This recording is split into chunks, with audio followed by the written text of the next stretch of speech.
Hi, good evening. Everyone ready? Hi, good evening.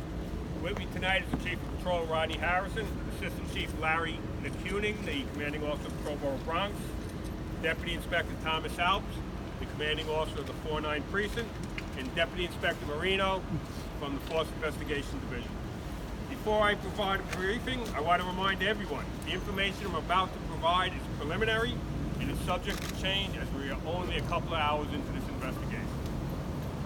Earlier this afternoon in the Bronx, at approximately 3 p.m., 3 officers in uniform in a marked police vehicle assigned to the 52nd Precinct observed an SUV occupied by 2 individuals traveling in the area of Bainbridge Avenue, approaching East to 11th Street, with the driver of the vehicle not wearing a seatbelt. At this time, the officers turned on their police emergency lights and initiated a car stop.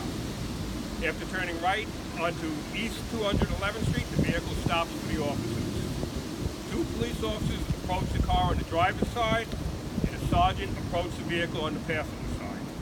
Using their department smartphones, the officers determined the driver of the vehicle had 3 open warrants.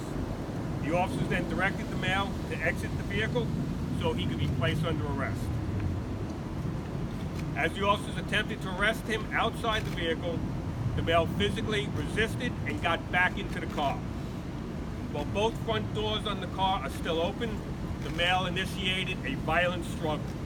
The sergeant immediately deployed his taser for multiple cycles. While it appears to be a successful deployment, it failed to end the struggle.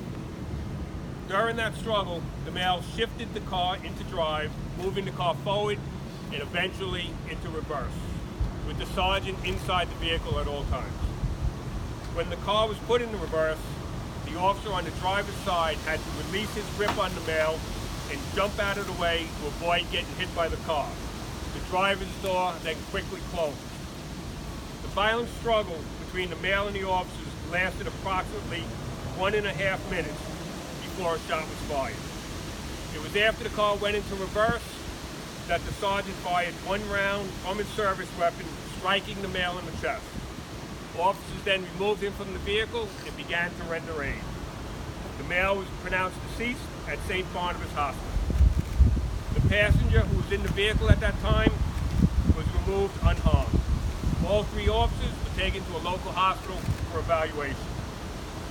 This incident occurred less than 3 hours ago, and the investigation is ongoing. What we can tell you at this time is the male was found with a substantial amount of narcotics on his person, consisting of what appears to be cocaine, heroin, and Molly. We will now take some questions. So the sergeant was inside